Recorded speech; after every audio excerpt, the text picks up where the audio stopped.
Ahoy, you salty sailors. Time to raise anchor and set sail for your best scrawny life. Arrgh.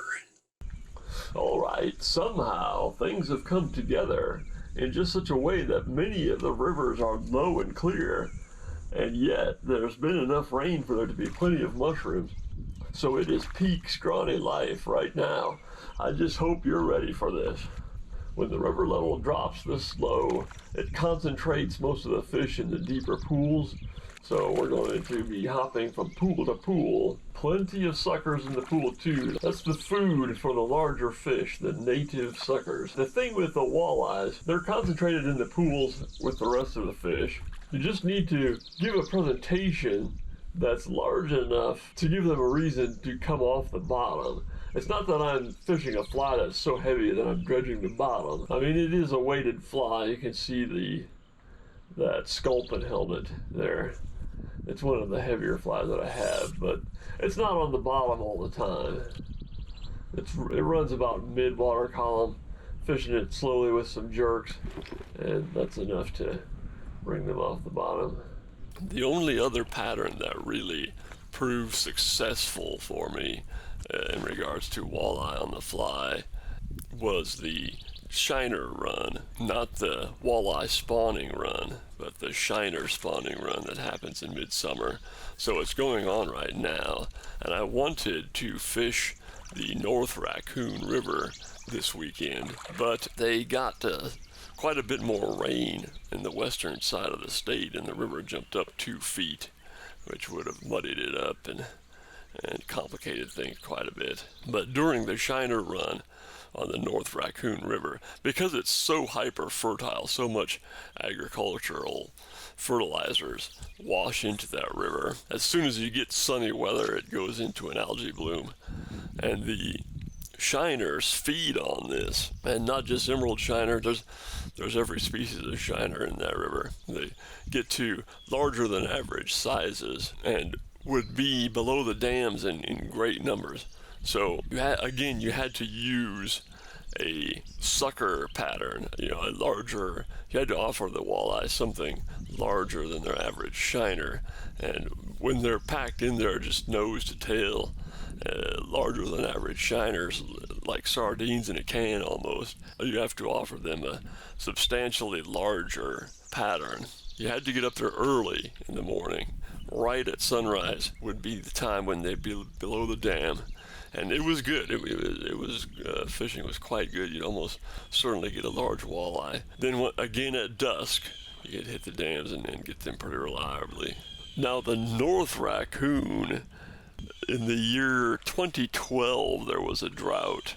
The water got quite low. The fishing turned kind of bad. The fish had moved downstream. Previously, it had been the river where I was catching some of my largest smallmouth and definitely my largest walleye.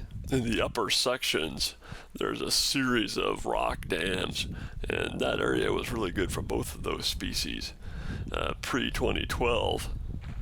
But after that drought, the fishing slowed way down. I quit fishing the upper sections and have not been back for over 10 years.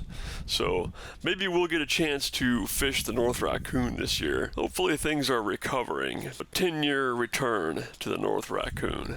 I waded across the river to fish the next bend pool upstream. As I was catching a few smaller smallmouth, I could see each time there were 2 really big smallmouth that would follow the fish I was landing, and kept trying to get them to bite. Finally got a bite out of one of them. So you can see there that is a significantly larger fish.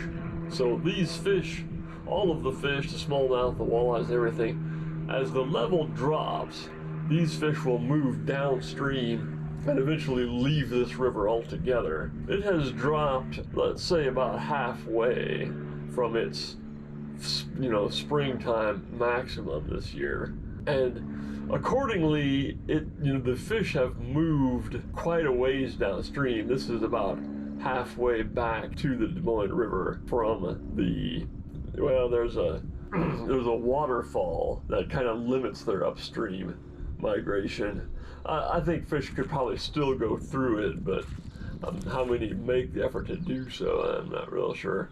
But from there back down to the mouth of the river, the fish have been concentrated about the halfway, and you can tell when you're above that point that things get pretty shallow pretty quickly, and the fish have left that area already.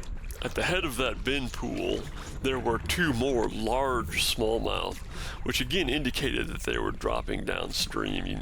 Normally you wouldn't see large fish like that occupying the same pool. I managed to hook one of them, a very powerful fish. I let it run a little bit, and it dove under a log that was underwater that I hadn't seen, snagged a fly on that log, and managed to shake itself free. All right, so this is a public hunting area, quite remote for Iowa. This is near the town of Kenora. It runs from the P28 access all the way to the Middle Raccoon River access, which is a significant distance. Hardly anyone goes there in the summertime. There's no trails. The thing about it, the thing that interested me in it, and I've been wanting to check this out for mushrooms for years, but it always seemed like the rain wasn't right, or this or that wasn't right, but finally I decided I'm just going to have to get in there before I get too old, but I can't. The terrain is fairly rugged in there. It's not such that I can't handle it, but for Iowa it is somewhat rugged terrain. We have some steep valleys there. You can see that's how I got hurt earlier this spring, so I was going down there carefully with a walking stick and everything. So decided I just had to get in there, and sure enough, it was loaded with chanterelles. Good size to them too. I mean, nice everything. All the mushrooms in there were just real specimens. Nice white oak there. We look down and find around the base of it an old fence, but this so we have a white oak. We have a grouping of yellow mushrooms around the base. Those must be chanterelles, right? Well, not so fast. You can see that these are more of an umbrella shape, a stick and a dome, basically, or a stick cap and stem. And you'll notice that the gills, it has the true paper-thin gills. Now, the chanterelles, you'll recall, have the blunt ridges, the false gills. And also notice that the chanterelles are trumpet-shaped or funnel-shaped, and their gills run down the stem. They have decurrent gills. But here, the general shape is umbrella-shaped, and the gills don't even touch the stem, and they do not run down the stem. There's also that ring around the stem and that bulge at the base. So this is Amanita flavoconia. But 3 steps away is a large flush of chanterelles. So it's important to understand that just because they're yellow doesn't mean that they're not potentially poisonous. That doesn't mean they're chanterelles. And just because they're growing within a few feet of each other doesn't mean they're all the same thing.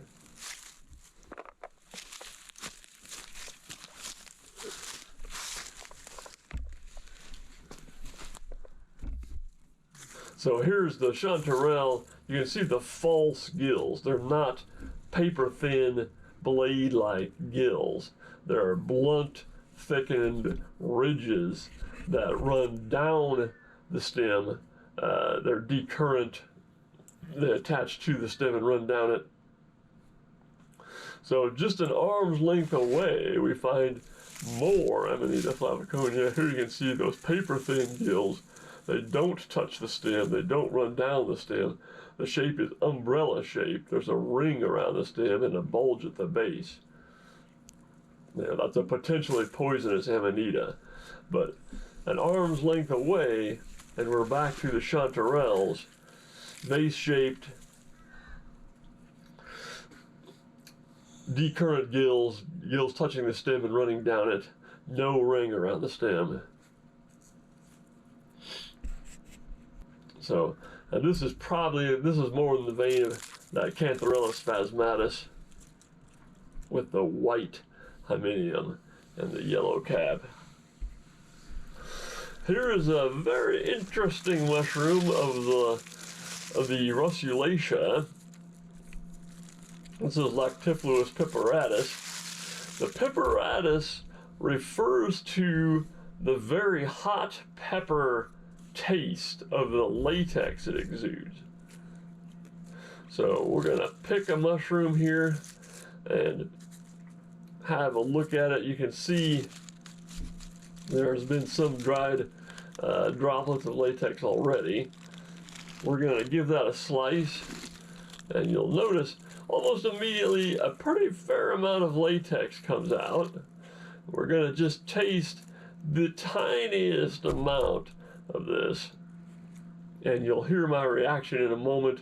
This is about how fast it takes for the burn to set in. And it's kind of like hot peppers, but kind of like some sort of cleaning product. It's not, ooh, that's hot.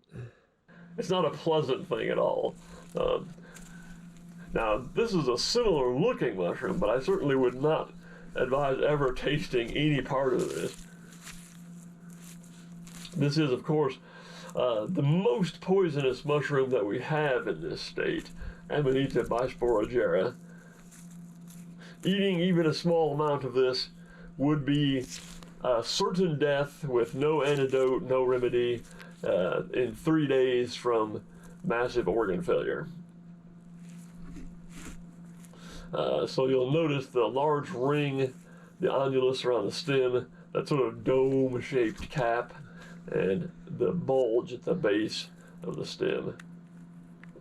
All classic Amanita identifying characteristics. And that is the death angel, the Amanita bisporigera. So I saw something orange on the valley floor, and I had to cross a steep valley. I was worried about slipping, but I made it, and sure enough, it was a lobster mushroom. So we've got ourselves another lobster spot. Hard to get to, but we've got another lobster spot. And this is Russula brevipes that has been infected with Hypomyces lactifluorum mold. The mold disfigures the fruiting body of the Russula. And you'll see the gills are completely absent in the deformed one. And it also changes the texture from a fairly soft mushroom to one that's kind of crunchy and hard. So this is a good mushroom to eat. I mean, the Russula brevipes is edible as well, but it just doesn't have that texture. Here we have Old Man of the Woods, Strobelomyces strobelaceus. There's a little one. Kind of a unique looking mushroom. These are boletes. You can see there's a partial veil of some scaly material there, but there is a pore surface underneath that. Here's another one, a little bit larger. Somewhat difficult to see. And here is Amanita flavorubens. The yellow coloration that gives the mushroom its name is washed off due to some recent rain, but you can see some of that pinkish reddish staining on that one. Now, I could have gone on for hours and shown all the mushrooms I found in there. It was a great area. Can't wait to get back in there again, maybe in the fall. But the last few minutes here of the video, we're going to look at some trees, because the thing that makes this area so good is there's a lot of mature oak trees. This is definitely one of them with a large burl. Here's another one, big white oak, and a big burl on that. Look at the burl. Wow.